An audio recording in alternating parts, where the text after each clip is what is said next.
Fourth unit क्या 4.1 हो चुका हमारा, अब 4.2 पे आ जाते हैं, accounting for depreciation and disposal of non current assets.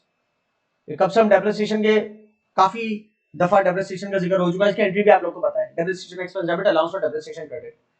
यहाँ आप सीखोगे कि डेप्रिसिएशन की अमाउंट कैसे कैलकुलेट होती है, और बीच बीच में मैंने 2-3 दफा सरसरी बता भी दिया कि cost minus scrap value divide by useful life, तो ये इस तरह की जो बातें हुई थी वो वही पढ़ने जा रहे हैं हम। और अच्छा, सिर्फ डेप्रिसिएशन ही नहीं, और उसके साथ साथ disposal of non current assets भी इसी टॉपिक का है, क्या हम जब नॉन करंट एसेट्स को बेचते हैं तो क्या ट्रीटमेंट होती है। तो इसी तरह से अभी आपको पिछले टॉपिक के अंदर लॉस ऑन डिस्पोजल का एक अकाउंट नजर आया था, इसका ताल्लुक डिस्पोजल से, disposal of non current assets से। बहरहाल इसको हम शुरू करते हैं। Accounting for non current assets, depreciation, disposal बाद में, पहले डेप्रिसिएशन के बारे में। डेप्रिसिएशन होती क्या है, ये एक आप डेप्रिसिएशन को कह सकते हो कि डेप्रिसिएशन के जरिए हम किसी नॉन करंट एसेट की जो कोई भी नॉन करंट एसेट एक हमारा कैपिटल एक्सपेंडिचर होता है, और कैपिटल एक्सपेंडिचर क्यों हम उसको ट्रीट करते हैं, क्योंकि वो सालों साल चलता है, मिसाल 3-4 साल चलने वाले कोई एसेट है, यूजफुल लाइफ उसकी एस्टिमेट की हुई 3-4 साल की, कोई मोटर व्हीकल है जो 4 साल चलने वाली है, और 4 साल बाद भी वो अपनी वैल्यू का 20% हमें रिटर्न दे देगी 4 साल बाद। मिसाल के तौर पे वो मोटर व्हीकल अगर है $25,000 की, तो उसका हमें पता है कि 4 साल बाद भी इस्तेमाल होने के बाद वो $20,000 वो $5,000 हमें स्क्रैप वैल्यू पे सेल हो जाएगी, जंक यार्ड के अंदर सेल कर देंगे उसको, ठीक है। तो हम इसकी पूरी यूजफुल लाइफ $20,000 तक का इसको कंज्यूम कर सकते हैं, राइट। लेकिन पूरी यूजफुल लाइफ मतलब इसको हमें एलोकेट करना है, इसके मैचिंग कॉन्सेप्ट को अगर आप याद करें तो मैचिंग कॉन्सेप्ट कहता है कोई एक्सपेंस जिस साल के यूसेज से ताल्लुक रखता है उसी साल मैच करना है। तो ये मोटर व्हीकल 4 अलग अलग सालों से ताल्लुक रखने वाली है, हमारा एस्टिमेशन ये कहता है। तो पहले, दूसरे, तीसरे और चौथे साल 4 अलग अलग सालों में एलोकेट करना है ना इस एक्सपेंस को, इस कैपिटल एक्सपेंडिचर को रेवेन्यू एक्सपेंडिचर में कैसे तोड़ना है, 4 सालों के अंदर मैच करके तोड़ना है, ठीक है। तो ये 5-5 हजार से आपने एलोकेट किया हर साल, कि हर साल 5-5 हजार से डेप्रिशिएट हो रही है। पहले साल 5 हजार से डेप्रिशिएट होगी, आपको अगर depreciation expense debit allowance for depreciation credit. दूसरे साल 5 हजार से डेप्रिशिएट होगी, आप दोबारा कहोगे depreciation expense debit allowance for depreciation credit. 2 साल तक आपका डेप्रिसिएशन एक्सपेंस तो अपने अपने दोनों सालों के इनकम स्टेटमेंट में एक्सपेंस हो चुका, और अलाउंस फॉर डेप्रिसिएशन पिछला वाला प्लस अगला वाला 2 साल का जमा हो गया, इसीलिए इसको हम दूसरा नाम देते हैं अक्यूमुलेटेड डेप्रिसिएशन, कि क्यूमुलेट होता है वो जो टोटल शुरू से डेप्रिशिएट जितनी दफा वो सारा ऐड करते चले जाते हैं। तो 2 साल का डेप्रिसिएशन टोटल अक्यूमुलेटेड कितना हो गया 10,000।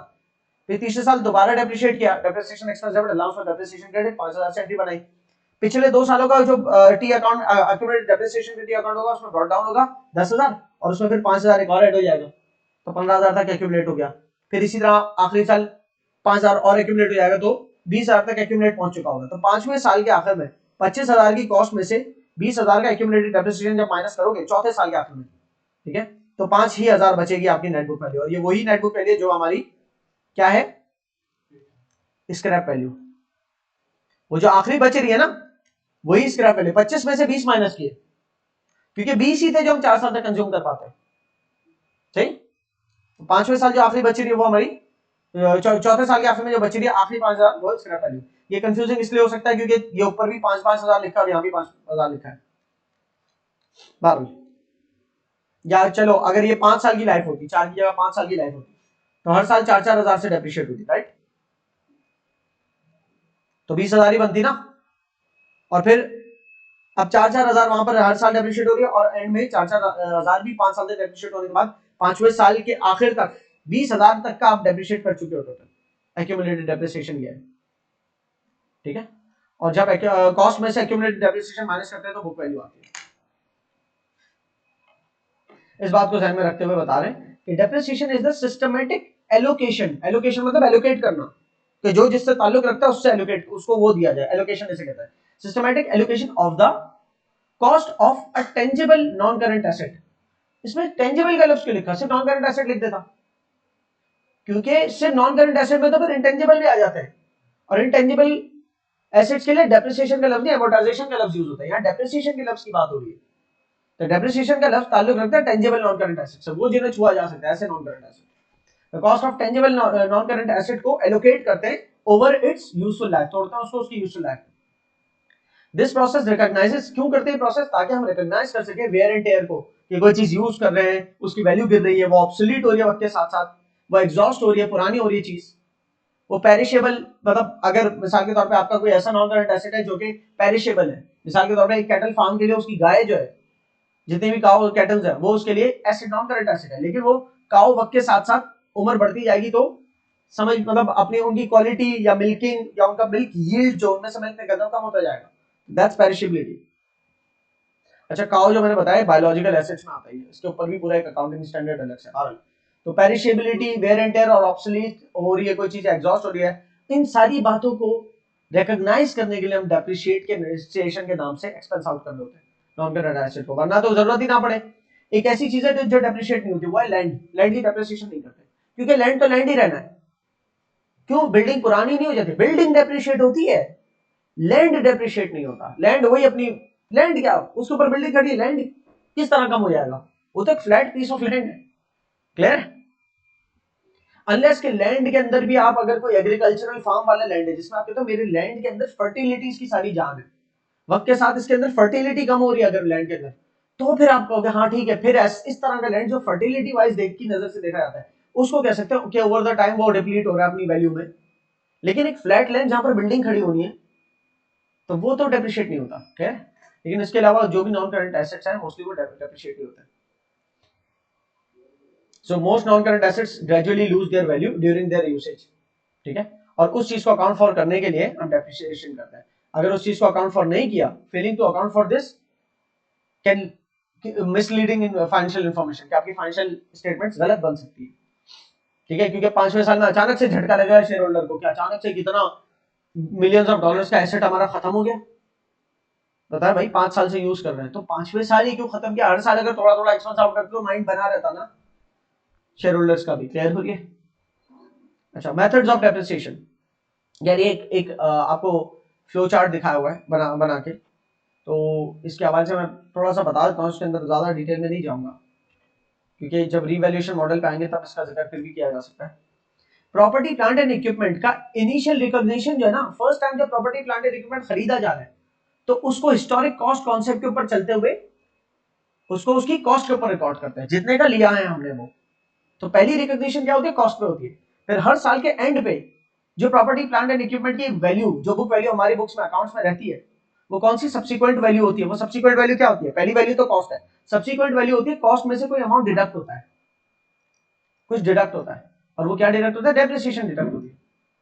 और जो नेट बुक वैल्यू आती है हम इसे सब्सिक्वेंट रिकॉर्डिंग कहते हैं, ठीक है। फिक्स वैल्यू पे नहीं रहता, जो कॉस्ट है बस कॉस्ट पे ही रह रहा है हर साल, ऐसा नहीं है। बुक वैल्यू आपके वो बैलेंस शीट के अंदर जो आती है वो हर साल चेंज हो जाती है डेप्रिसिएशन की वजह से। तो सब्सिक्वेंट रिकॉग्निशन जो हम करते हैं, मतलब जब मशीन खरीदी या कोई भी नॉन करंट एसेट खरीदा, पहली दफा तो उसकी कॉस्ट के ऊपर रिकॉर्ड किया, उसके बाद साल पूरा कंप्लीट हो जाता है। अब जो उसको अपडेट कर रहे हैं उसकी वैल्यू को, वो किस बेसिस पे करते हैं? कॉस्ट मॉडल के बेसिस पे करते हैं या रिवैल्यूएशन मॉडल के बेसिस पे करते हैं? इन दो में से कोई एक तरीका उसकी वैल्यू निकालने का, उसकी नेट बुक वैल्यू निकालने का। फिलहाल रिवैल्यूएशन मॉडल वाली बात को छोड़ दो, आप कॉस्ट मॉडल की बात करते हैं खाली, कि हम सब्सिक्वेंट रिकॉग्निशन कैसे करते हैं कि डेप्रिशिएट करते हैं, और जो डेप्रिसिएशन के बाद वैल्यू बचती है ना कॉस्ट में से, ऑक्यूपेटेड डेप्रिसिएशन माइनस करने के बाद, उस वैल्यू के ऊपर हम रिकॉर्ड करते हैं अपने प्रॉपर्टी प्लांट इक्विपमेंट को। क्लियर है?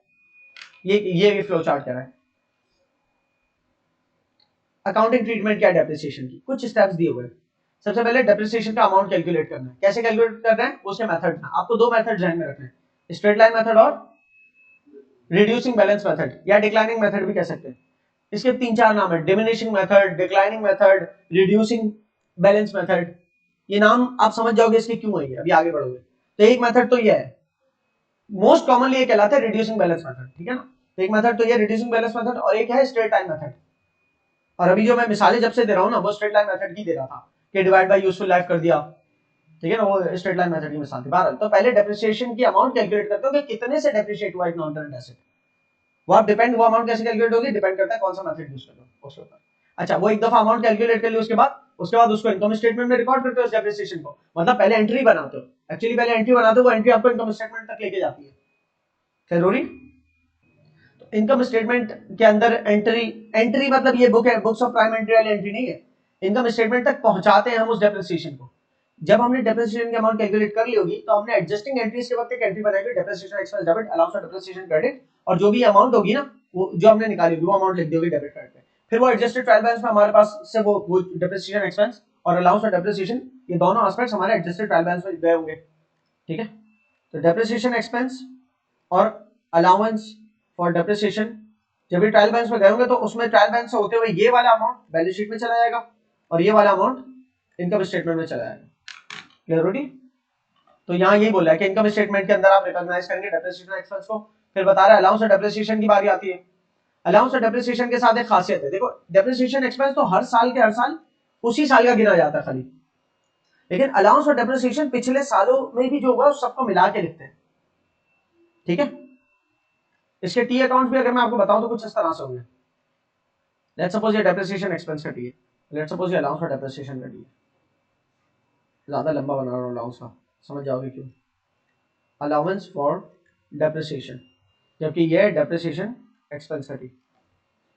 Depreciation expense debit allowance for depreciation credit let's suppose $500 है। ठीक है, उसमें अलाउंस फॉर डेप का रेफरेंस डाल दिया। अब ये जो है ये इसी साल क्लोज हो जाएगा 500 से, कोई कैरी फॉरवर्ड बैलेंस नहीं होगा इसका, मतलब पीएनएल में चला जाएगा 500 से प्रॉफिट एंड लॉस अकाउंट में, मतलब इनकम स्टेटमेंट ट्रांसफर। जबकि ये जो है एक सीडी बैलेंस बनेगा, और जब सीडी बैलेंस होता है तो वो ब्रॉट डाउन भी होता है अगले साल। ठीक है, वो ब्रॉट डाउन भी होगा अगले साल, बीडी बनेगा 500, इसका कोई ब्रॉट डाउन बैलेंस नहीं होगा क्योंकि पीएनएल में जा चुका। ठीक है, इसमें दोबारा से अगले साल यही वाली एंट्री बनी अलाउंस फॉर डेप्रिसिएशन, मतलब डेप्रिसिएशन एक्सपेंस डेबिट 500 से अलाउंस फॉर डेप्रिसिएशन क्रेडिट, और अलाउंस फॉर डेप्रिसिएशन 500 से क्रेडिट डेप्रिसिएशन एक्सपेंस के रेफरेंस। तो अब क्या हो गया, कैरी डाउन कितना आ गया, ये 1000 हो गया, मिलके दोनों तरफ 1000 लिख दिया। ये जो डबल लाइन लिखी है ना उसके बाद से कैलकुलेट करना, ये दोनों मिलके 1000 है बस, तो कैरी डाउन कितना हुआ 1000। क्लियर हो रही है? एक साल का और कर लूं, वैसे जरूरत है नहीं। ये 500 से क्लोज हो गया दोबारा से, और यहाँ पर बैलेंस करने के लिए 500 लिखा और पीएनएल लिख दिया। दोबारा से यहाँ पर डेप्रिसिएशन एक्सपेंस तीसरे साल की 500 से डेबिट अलाउंस फॉर डेप्रिसिएशन का रेफरेंस आ जाएगा, और अलाउंस फॉर डेप्रिसिएशन में ब्रॉट डाउन होगा इस दफा 1000 और 500 और जो एंट्री रिकॉर्ड किया उसका क्रॉस रेफरेंस ये है। ठीक है, और अब क्या कैरी डाउन हो जाएगा 1500। क्लियर है? और ये कैरी डाउन 1500 जाए एडजस्टेड ट्रायल बैलेंस के अंदर क्रेडिट साइड पे 1500 लिखा होगा अलाउंस फॉर डेप्रिसिएशन के नाम से, और ये तीसरे साल 1500 एसेट की वैल्यू में से माइनस हो रहा होगा। एसेट की वैल्यू क्या होगी वो मैंने अज्यूम नहीं की, लेट्स सपोज एसेट था 5000 का, तो एसेट अगर ऑन कॉस्ट 5000 का था तो बैलेंस शीट में वो एसेट जो भी था, लेट्स सपोज मशीन था, तो बैलेंस शीट में मशीन जो है वो 5000 से लिखी होगी, और उसमें से तीसरे साल तक 1500 हो चुका है एक्यूमुलेटेड डेप्रिसिएशन, तो तीसरे साल 3500 की वैल्यू बचेगी उसकी net book value. Clear? This is how it works. तो अलाउंस फॉर डेप्रिसिएशन जिस तरह ये दोनों बातें आप साथ समझो, तीनों बातें साथ समझ जाओगे। Year on year accumulation, allowance for depreciation year on year accumulate होता है, मतलब क्यूमुलेट ऐड होता रहता है, क्या ये बात होगी। क्लियर है? ये स्टेप्स हैं, आप रीड जरूर करना, जितना दिया जाता है नोट्स के अंदर वो आप रीड यकीनन करते हो तभी समझ में आएगा। अब आ जाते हैं डेप्रिसिएशन की जो वैल्यूज कैलकुलेट करा उसको, वैल्यू को कैलकुलेट करने के मेथड्स। बेसिकली एक स्ट्रेट लाइन मेथड है, एक रिड्यूसिंग बैलेंस मेथड है, बहुत सिंपल है यू कैलकुलेट करना उनको। तो स्ट्रेट लाइन मेथड का फॉर्मूला है कॉस्ट जो भी है नॉन करंट एसेट की उसमें से माइनस कर दो उसकी salvage value, scrap value, residual value, ये तीनों नाम होते हैं, मतलब उसका कबाड़ दाम जो एंड में हमें रिकवर कर सकते हैं पैसा उसमें से यूज करने के बाद, तो उतना पहले माइनस करो और जो बचा उसको यूजफुल लाइफ से डिवाइड कर दो। ठीक है, divide by it's useful life, ये स्ट्रेट लाइन मेथड का फॉर्मूला है। जबकि रिड्यूसिंग बैलेंस मेथड का फॉर्मूला है कि आप जो भी बुक वैल्यू है आपके नॉन करंट एसेट की उसको मल्टीप्लाई कर दो एक गिवन परसेंटेज से, एक परसेंटेज गिवन है उससे मल्टीप्लाई करो, वो देगा सवाल में देगा, जिस तरह यूजफुल लाइफ सवाल देता है उस तरह ये वाली अगर इस मेथड से करवाना होता है तो सवाल ये वाली परसेंटेज देता है। क्लियर है? ये दो अलग फॉर्मूले तो अलग अलग अमाउंट इनसे कैलकुलेट होती है। ठीक है, फिलहाल मैं एसएलएम की बात कर रहा हूं। The straight line method uniformly मतलब सेम तरीके से हर साल इसमें डेप्रिसिएशन एक्सपेंस का अमाउंट सेम आता है। क्यों? क्योंकि अगर कॉस्ट है किसी चीज की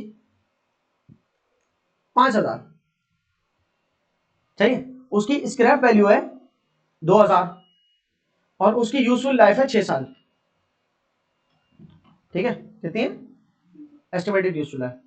तो हर साल फॉर्मूला यही रहेगा, क्योंकि हर साल कॉस्ट चेंज नहीं होगी, हर साल स्क्रैप वैल्यू चेंज नहीं होगी, वही रहेगी स्क्रैप वैल्यू जो हमने एस्टिमेट किया, और यूजफुल लाइफ एस्टिमेटेड 6 साल है। ठीक है, तो ये हमारे पास हर साल जो एक्सपेंस आ रहा है $500 का आ रहा है, इसका आंसर। ठीक है ना, डेप्रिसिएशन एक्सपेंस डेबिट $500 से, अलाउंस फॉर डेप्रिसिएशन क्रेडिट $500 से, depreciation expense debit, allowance for depreciation credit, ये ठीक है, ये स्ट्रेट लाइन मेथड का फॉर्मूला होना है। तो यूनिफॉर्मली कि हर साल $500 का एक्सपेंस आ रहा है। रिड्यूसिंग बैलेंस मेथड में हर साल 500 नहीं आएगा, आप चेंज देखोगे चेंज हो रहा होगा ईयर ऑन ईयर, वो देखेंगे जब उस पर आएंगे। तो ये uniformly depreciates the cost of an asset over it's estimated useful life. अगर 6 साल यूजफुल लाइफ है तो 500 के 6 हिस्से कर दिए, किसके, वो 3000 के। वैसे तो 5000 का एसेट था, लेकिन 2000 तो रिकवर हो जाएंगे ना, बचे $3000 कि वो हम कंज्यूम करेंगे 6 साल में, तो 500 से एलोकेट कर दिया 6 साल में उस एक्सपेंस। ये है आपकी स्ट्रेट लाइन मेथड, क्लियर हो रही है, उसका यह फॉर्मूला लिखा हुआ है।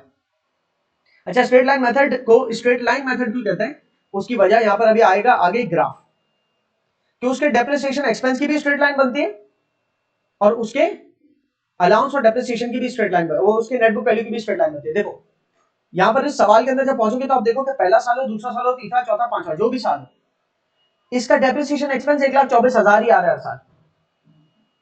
सही है, ये सवाल पे पहुंचोगे तो पता चलेगा, यहां पर है ये सवाल कि आपका 9,20,000 का एक एसेट था, उसका 3 लाख उसमें से माइनस कर दिया स्क्रैप वैल्यू के तौर पे, तो जो भी बची वैल्यू 7,20,000, 6,20,000, 6,20,000 की वैल्यू को 5 से डिवाइड किया तो 1,24,000 आया, हर साल 1,24,000 ही आ रहा है डेप्रिसिएशन एक्सपेंस। तो चाहे वो पहला साल हो, दूसरा, तीसरा, चौथा, जो भी साल हो, 1,24,000 ही आ रहे हैं, स्ट्रेट लाइन है। डेप्रिसिएशन एक्सपेंस भी स्ट्रेट लाइन है, और वो भी नेट बुक वैल्यू भी स्ट्रेट लाइन है स्ट्रेट लाइन, मतलब वो है डिक्लाइन हो रही है, लेकिन है तो स्ट्रेट ना, सेम रेट पे डिक्लाइन हो रही है।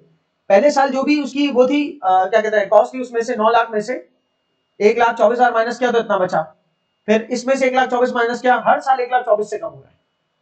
ठीक है, तो ये भी स्ट्रेट लाइन बन रही है। तो ये आपका होता है straight line method. Straight line method को मैंने जो है ना एग्जाम्पल के तहत ऊपर जो है ना करवाया है, उसको देख लेते हैं एक दफा एग्जाम्पल को। ये देखिए, टेस्कॉन आईएनसी ने 2020 में एक मशीन परचेज की $1,00,000 की, $1,00,000 इसकी कॉस्ट है। ठीक है, जब मशीन परचेज की होगी एंट्री बनाएंगे, मशीन डेबिट $1,00,000 से और बैंक क्रेडिट पैसा दे दिया $1,00,000 से। ठीक है, इस मशीन की एस्टिमेटेड सेल्वेज वैल्यू कि इसकी लाइफ खत्म होने के बाद $20,000 हम इसके रिकवर कर लेंगे, मतलब हमें मिल जाएगा कबाड़ दाम से। तो इसका मतलब ज्यादा ज्यादा मशीन 1,00,000 माइनस 20,000, 80,000 के हम इस्तेमाल कर सकते हैं एज एन एस्टिमेट। और ये एस्टिमेट है, और एस्टिमेट है जब भी तो हम प्रोविजन या अलाउंस और डेप्रिसिएशन के नाम से क्रेडिट करते हैं। अगर ये हकीकत होती, ये रियलाइज होता कुछ, तो हम फिर प्रोविजन फॉर डेप्रिसिएशन क्रेडिट नहीं करते, बल्कि हम डायरेक्टली मशीन क्रेडिट कर देते कि इतने की मशीन तो चली गई, हर साल डेप्रिशिएट हुई, depreciation expense debit, machine credit. लेकिन ये नहीं करना होता, ये एंट्री नहीं बनाते, क्यों? क्योंकि ये एस्टिमेट है, वो थोड़ी है ऐसा। एस्टिमेट जब भी करते हैं तो हम रिकॉर्ड तो करते हैं एक्सपेंस को, प्रूडेंस कॉन्सेप्ट कहते हैं एक्सपेंस तो रिकॉर्ड करो, चाहे एस्टिमेट ही करो, लेकिन करो। ठीक है, लेकिन उसके क्रेडिट साइड पे हम अलाउंस और डेप्रिसिएशन के नाम से या प्रोविजन के नाम से क्रेडिट करते हैं। ठीक है, सो एस्टिमेशन ये है कि 1,00,000 में से 20,000 तो हमें रिकवर हो जाने, और 5 साल तक हमारे पास एस्टिमेटेड ये चलेगी। तो हमारा स्ट्रेट लाइन के मेथड से सरकार डेप्रिशिएट करके दे, तो इन्फॉर्मेशन हमारे पास पूरी अवेलेबल है।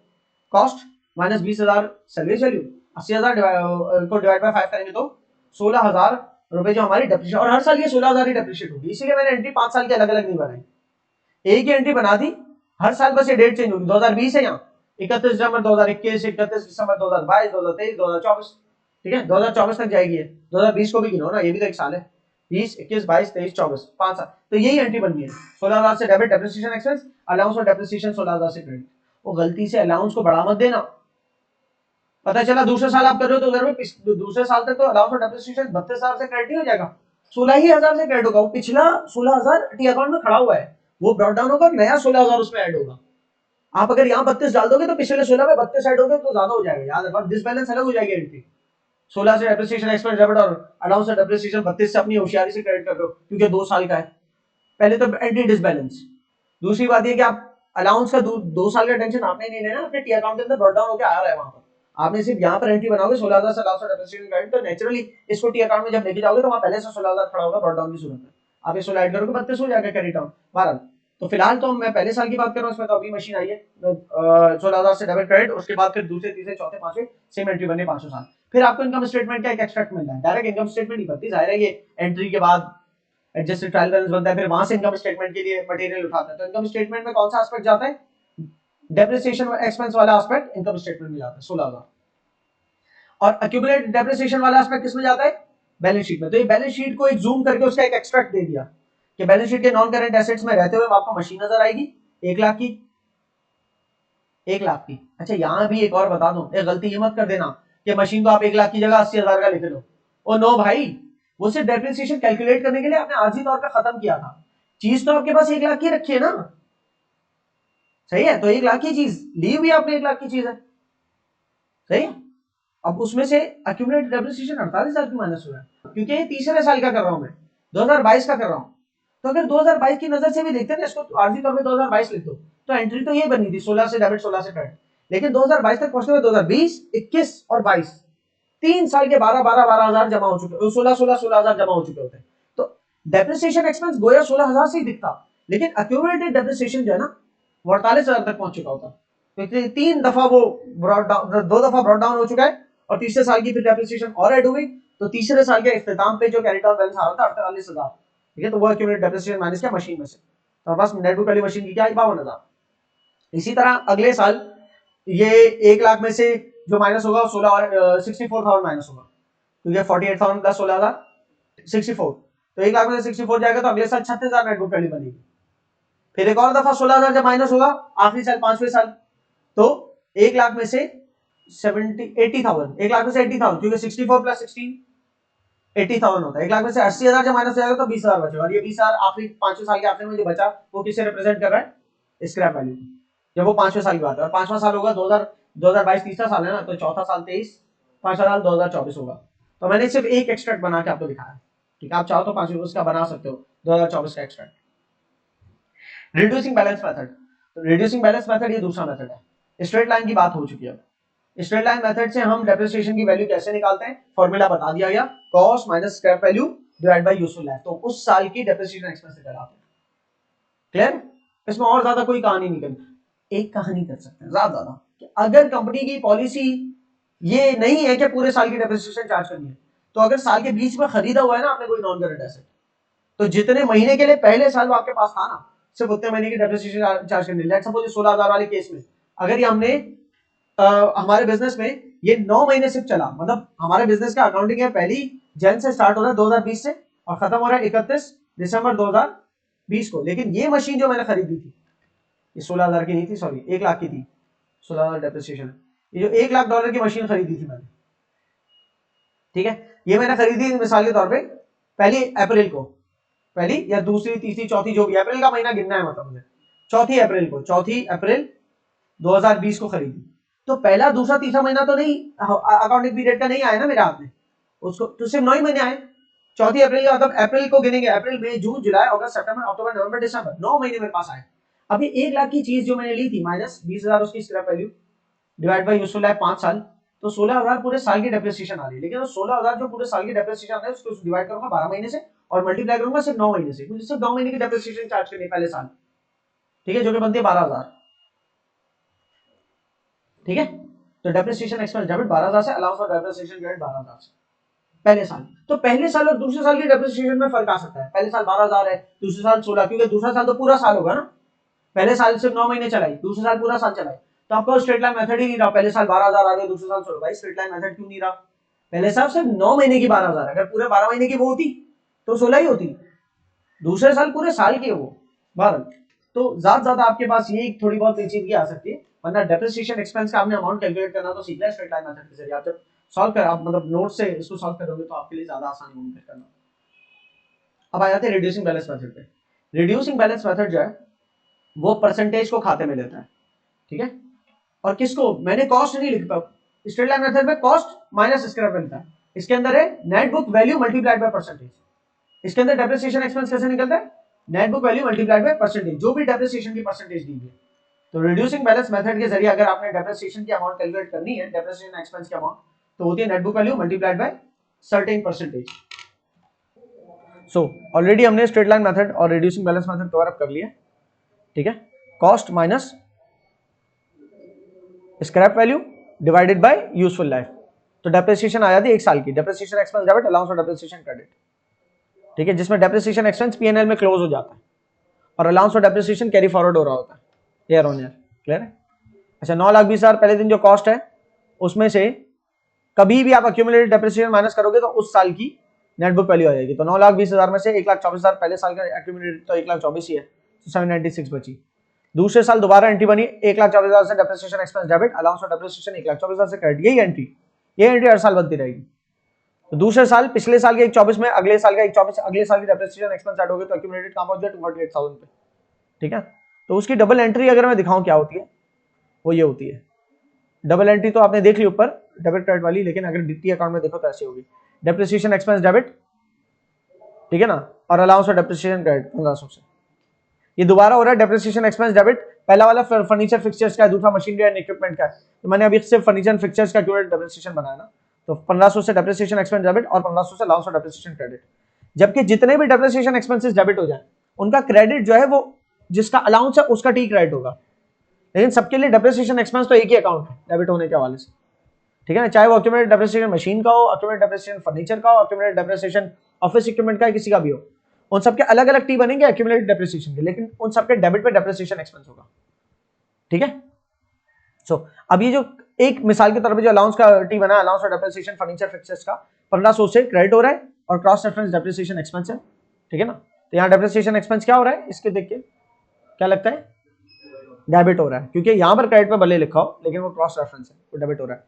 अब ये 1500 क्लोज कैसे हो रहा है, 1500 लिखा और बैलेंस सीडी बन गया। सीडी का मतलब ये ब्रॉड डाउन होगा अगले साल 31 मई के बाद, 1 जून से अकाउंटिंग ईयर स्टार्ट हो रहा है, तो उसमें ये ब्रॉड डाउन होगा 1500 और अगले साल का फिर दोबारा से अंदर डेप्रिसिएशन एक्सपेंस क्रेडिट होगा, के नाम से क्रेडिट होगा, डेप्रिसिएशन एक्सपेंस क्रेडिट होगा। जबकि डेप्रिसिएशन एक्सपेंस का टी पीएनएल में क्लोज होता है, तो जो भी इसका टोटल है प्रॉफिट एंड लॉस अकाउंट के नाम से 4790 लिखता है, और यहां नहीं लिखना चाहिए तो ऊपर लिखना चाहिए, तो ये सीडी के लिए होती है आखिरी लाइन। लेकिन आप लोग के लिए ईज आउट करने के लिए मैंने काम किया था कि सीडी की जगह प्रॉफिट एंड लॉस अकाउंट लिख दो, सही ना, तो इस वजह से आपको आखिरी लाइन में दिख रहा है, लेकिन आप ये ऊपर लिखा करो, क्योंकि आखिरी तो है ना क्लोजिंग बैलेंस जो बचे हैं वो होते हैं खाली, वरना गलती से इसको यहाँ देख के कहीं ब्रॉड डाउन उसको अगले साल मत कर दो भाई। प्रॉफिट एंड लॉस अकाउंट में क्लोज होने का मतलब इसको इनकम माइनस एक्सपेंस हो गया है। ठीक है, ये बातें हो चुकी हैं ऑलरेडी। तो अच्छा, पीछे रिड्यूसिंग बैलेंस मेथड का भी फॉर्मूला एक दफा याद दहानी कराने के लिए कि हमारा रिड्यूसिंग बैलेंस मेथड का फॉर्मूला है net book value multiplied by depreciation percentage, जिसमें कोई स्क्रैप वैल्यू की कहानी नहीं होती। ठीक है, तो बेसिक क्या है हमारा, अगर हम स्ट्रेट लाइन मेथड की बात करें, रिड्यूसिंग बैलेंस मेथड की बात करें, इनके अपने अपने फॉर्मूला है। क्या है स्ट्रेट लाइन मेथड का, टोटल वैल्यू नहीं, कॉस्ट ऑफ द एसेट। और कॉस्ट ऑफ द एसेट कैसे निकली होगी, जो उसके तमाम कैपिटल एक्सपेंडिचर्स को, मतलब उसके परचेज प्राइस से लेकर उस नॉन करंट एसेट के ऊपर जो भी कैपिटल एक्सपेंडिचर्स लगे उन सबको ऐड कर दो तो उसकी कॉस्ट निकल आती है। तो cost of the asset minus scrap value, जो उसकी एस्टिमेटेड वो वाली कबाड़ा दाम है जो एसेट पूरी अपनी यूजफुल लाइफ यूज होने के बाद फिर भी जो पैसे दे जाएगा एस्टिमेटेड। ठीक है ना, माइनस करके जो आंसर आएगा उसको डिवाइड करेंगे यूजफुल लाइफ से। ठीक है, जबकि रिड्यूसिंग बैलेंस मेथड का एक formula net book value multiplied by percentage of depreciation. ठीक है, तो हर साल एक्यूमुलेटेड माइनस होने के बाद जो बच रही है ना उस वैल्यू पे अगले साल की डेप्रिसिएशन वो निकलेगी परसेंटेज लगा के। रिड्यूसिंग बैलेंस मेथड के अंदर ना कोई भी जिक्र स्क्रैप वैल्यू का नहीं है, कोई जिक्र नहीं है scrap value. Clear? Straight line method का एक और फॉर्मूला है, वो है cost multiplied by depreciation percentage. Net book value नहीं, कॉस्ट, और कॉस्ट तो हर साल सेम ही रहेगी। अगर मेरी मिसाल के तौर पे इसकी बात करूं जो पीछे चला गया 9,20,000 ये वाला, ठीक है ना, इसको अगर मैं स्ट्रेट लाइन मेथड, ये स्ट्रेट लाइन मेथड ही है, एक तो मेरे पास जिस फॉर्मूले को मैंने पहले सिखाया वो वाले से तो हल हुआ हुआ ये। क्या फॉर्मूला है, कॉस्ट माइनस स्क्रैप वैल्यू, जो कि यहां भी लिखा हुआ है, डिवाइड बाय यूजफुल लाइफ। अगर मैं इसको उस तरह से सोचना चाहूं, cost multiplied by depreciation percentage, तो कॉस्ट ये है और हर साल डेप्रिसिएशन परसेंटेज से मल्टीप्लाई होगी, सही ना, वो आपको पहले से दे देगा। आपको स्क्रैप वैल्यू उसमें भी परसेंटेज, वो कॉस्ट मल्टीप्लाइड परसेंटेज बस याद रखना है फॉर्मूला, इसमें आपने स्क्रैप वैल्यू का टेंशन नहीं लेना है। लेट्स सपोज वो कहता है कि आपका डेप्रिसिएशन की परसेंटेज जो है ना वो है 10% ऑन कॉस्ट, क्या 10% ऑन कॉस्ट, तो इसका मतलब क्या हो गया, ये स्ट्रेट लाइन मेथड है। तो आप 9,20,000 का मल्टीप्लाई 10% हर साल करोगे तो हर साल 92,000 ही आंसर आएगा, 92,000 ही आएगा, राइट। तो हर साल 92,000 से depreciation expense debit, allowance for depreciation credit. Straight line method क्यों कह रहे हैं इसको? क्योंकि हर साल डेप्रिसिएशन के अगर डेप्रिसिएशन एक्सपेंस का ग्राफ बना है तो पहला साल, दूसरा साल, तीसरा साल, चौथा साल, जिस साल भी चले जाओ रेट 92,000 ही रहना है डेप्रिसिएशन का स्ट्रेट लाइन। या दूसरा तरीका इसको ये देखने का कि net book value wise, Y axis पे हमने नेट बुक वैल्यू रखी, यहाँ पर तो डेप्रिसिएशन एक्सपेंस रखी थी वाई एक्सिस पे, तो 92,000 थी हर साल, चाहे 2010 हो, 11 हो, 2012 हो, 2013 हो, ठीक है। जबकि यहाँ पर पहला साल, दूसरा साल, तीसरा साल, चौथा साल, ईयर यहाँ रखे हैं, ईयर 1, ईयर 2, ईयर 3, ईयर 4 रख देता हूँ, चलो। और यहाँ पर नेट बुक वैल्यू हमेशा स्ट्रेट लाइन के तौर पे गिरती चली जाएगी।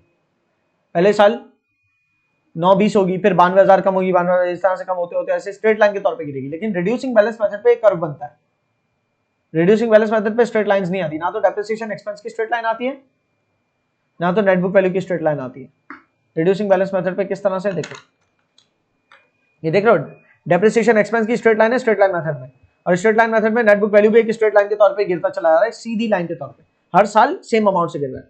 रिड्यूसिंग बैलेंस मेथड में डेप्रिसिएशन एक्सपेंस में भी एक कर्व है, क्योंकि हर साल डेप्रिसिएशन एक्सपेंस चेंज हो रहा है, कभी 1,84,000 है, कभी 147,000, कभी 1,17,000 है। क्यों चेंज हो रहा है भाई? डेप्रिसिएशन की परसेंटेज तो सेम है, डेप्रिसिएशन की परसेंटेज तो सेम है, लेकिन हर दफा नेट बुक वैल्यू चेंज हो रही है।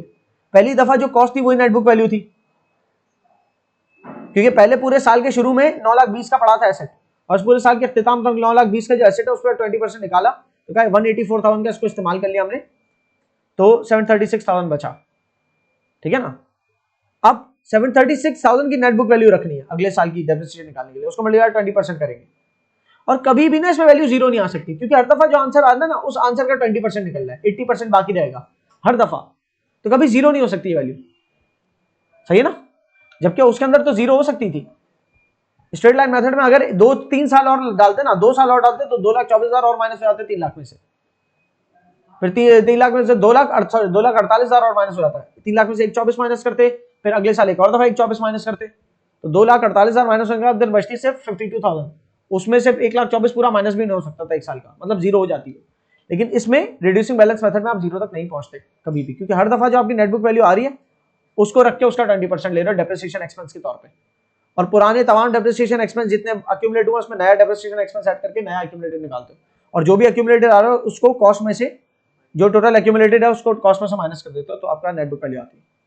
नेट बुक वैल्यू निकालने के दो तरीके हैं, एक तो हर पिछली नेट बुक वैल्यू में से सिर्फ अगले साल का डेप्रिसिएशन एक्सपेंस माइनस कर दो, तब भी नेट बुक वैल्यू आ जाती है। नहीं, लेकिन मैं कहता हूं झंझट में नहीं पड़ो, जब अक्यूमुलेटेड डेप्रिसिएशन है ना, तमाम डेप्रिसिएशन एक्सपेंसेस को ऐड करके जो आ रहा है हर दफा, तो बस उसको कॉस्ट में से माइनस कर दो, कॉस्ट माइनस दिस, ठीक है ना। और करते भी इसी तरह से आपकी बैलेंस शीट में, आपकी बैलेंस शीट में मशीन, फर्नीचर सब अपनी कॉस्ट की वैल्यू लेके जा रहे होते हैं बैलेंस शीट तक, और उनका अक्यूमुलेटेड डेप्रिसिएशन अलग से आ रहा होता है। बैलेंस शीट में कॉस्ट में से अक्यूमुलेटेड डेप्रिसिएशन माइनस होकर नेट बुक वैल्यू निकलती है, याद है ना सब। When you will be doing it through notes, you know, और ये पूरा सवाल है, ये आपने पूरा सॉल्व करना है। Calculate the capital expenditure and revenue expenditure incurred, पहले तो आपको डिफरेंशिएट करना है तो पूरे साल में कैपिटल एक्सपेंडिचर कौन सा हुआ है, रेवेन्यू एक्सपेंडिचर कौन सा हुआ है। तो वो जो भी चीज खरीदी गई है, एडवांस मशीनरी, जो भी मशीनरी खरीदी गई है, ठीक है, उसको एडवांस मशीनरी नहीं बोलना, मशीनरी बोलना, सही। तो उसके कैपिटल एक्सपेंडिचर को तमाम को ऐड करके आप उसके कॉस्ट बना लोगे, उतने से मशीनरी डेबिट करोगे, और बैंक क्रेडिट हो रहा है या पता नहीं अकाउंट पेबल क्रेडिट हो रहा है, खुद ही देख लेना इसमें क्या है। ये आपकी डबल एंट्री बता दी है प्रोविजन फॉर डेप्रिसिएशन की, किस तरह से डेप्रिसिएशन एक्सपेंस डेबिट होता है, उसके against allowance for depreciation T account में कैसे नजर आता है, ये दिखा दी। फिलहाल मैंने एक टी बनाया हुआ है, वरना एक और टी यहाँ पर बनना था दूसरे वाले का। डेप्रिसिएशन एक्सपेंस 3290 से डेबिट हो रहा है, जिसके बदले अक्यूमुलेटेड डेप्रिसिएशन मशीनरी क्रेडिट हो रहा है। तो लेट्स सपोज ये एक और टी होता है इसी तरह का, जिसका नाम होता है अक्यूमुलेटेड डेप्रिसिएशन मशीनरी, और उसके क्रेडिट साइड पे 3290 लिखा होता, जिसका क्रॉस रेफरेंस ये है। ये दो जुमले बड़े इंपॉर्टेंट है। अलाउंस फॉर डेप्रिसिएशन जो है वो बैलेंस शीट पे जाते हैं, इसीलिए वो अगले साल ब्रॉट फॉरवर्ड भी होते हैं, जबकि डेप्रिसिएशन एक्सपेंस वो इनकम स्टेटमेंट आइटम है और वो क्लोज हो जाता है, वो पीएनएल के अंदर एक्सपेंस आउट हो जाता है। Profit and loss account, profit and loss account बोलो या इनकम स्टेटमेंट बोलो, बात एक ही है। थर्ड मेथड पे आ जाता है, रिवैल्यूएशन मेथड, ठीक है। रिवैल्यूएशन मेथड थोड़ा डिफरेंट है, ये कहता है हर साल के आखिर में आप अपने नॉन करंट एसेट की वैल्यू मालूम करो क्या है, सही। मिसाल के तौर पे इस साल पूरे साल जो कैपिटल एक्सपेंडिचर किया मैंने, तकरीबन मेरा नॉन करंट एसेट पूरे साल का जो है ना वो $10,000 का खरीदा, मतलब purchase price, transportation, freight charges सब कुछ मिल मिला के इतने का पड़ा, तो मैंने वो जो भी है उसको मैंने कह दिया फॉर एग्जांपल टूल्स, मेरे नॉन करंट एसेट का नाम है टूल्स, टूल्स डेबिट $10,000 से और $10,000 से बैंक क्रेडिट, डॉलर का साइन वैसे ऊपर आता है, कॉलम के ऊपर आता है ना, ठीक है जनाब, कॉलम बना के दिया करूं क्या हर दफा, ये समझ जाते हो, समझ में आ जाता है ना। अब साल के आखिर में कितने टूल्स यूज कर लिए होंगे, खत्म हो गए होंगे, समझ रहे हो, उसके लिए ना कोई एस्टिमेशन नहीं कर सकते, क्योंकि फिर दोबारा खरीदने पड़ते हैं पूरे साल, कितनी दफा टूल्स बेचना, मतलब पुराने टूल्स रद्दी को बेच दिए, उस तरह से चल रहा था। आपने क्या किया, साल के आखिर में टूल्स की वैल्यू मालूम की कि मेरे पास अब जो टूल्स बचे हैं उसकी वैल्यू क्या है, पता चला साल के आखिर में आपके टूल्स की जो वर्थ है ना, मार्केट वैल्यू है, तो आपको इन्फॉर्मेशन मिली कि वो तकरीबन आपके अभी मौजूदा टूल्स जो है ना वो 7,000 तक की वर्थ के रह गए, बाकी सारे इस्तेमाल हो गए, खराब हो गए वगैरह वगैरह, फिर 7,000 तक की वैल्यू के टूल्स हैं आपके पास, तो इसका मतलब 3,000 से टूल्स कम हो गए, तो आप सीधा सीधा 3,000 से टूल्स क्रेडिट कर दोगे और उसके बदले डेप्रिसिएशन एक्सपेंस डेबिट कर दोगे। रीवैल्यूएशन मेथड में अलाउंस का टी नहीं होता, direct depreciation expense debit tools credit, ठीक है। तो इसका मतलब आपके अगर ईयर एंड की पिक्चर बताऊं तो क्या चल रही है, ईयर एंड में हमारे पास ये चल रहा है कि साल के शुरू में, साल शुरू हुआ तो ब्रॉट डाउन कुछ भी नहीं था, लेट्स सपोज टूल्स के अंदर, फिर साल के दरमियान हमने जो ना टूल्स 10,000 तक के खरीदे, टूल्स डेबिट हुए, बैंक क्रेडिट हुआ उसके अगेंस्ट, फिर साल के आखिर में हमने वैल्यू मालूम की तो हमारे पास टूल्स की जो सीडी वैल्यू बन रही है वो बन रही है 7,000, तो इसका मतलब हमने टूल्स कितने के कंज्यूम कर लिए, 3,000 के, तो इसलिए वो 3,000 से डेप्रिसिएशन एक्सपेंस बन गया, और डेप्रिसिएशन एक्सपेंस की टीम में क्या है, डेबिट हो रहा है 3,000 टूल्स की रेफरेंस से, जरूरी है, और ये पीएनएल में क्लोज हो जाएगा 3,000, मतलब प्रॉफिट एंड लॉस अकाउंट में ट्रांसफर हो जाएगा एज एन एक्सपेंस, क्लियर हो रही है।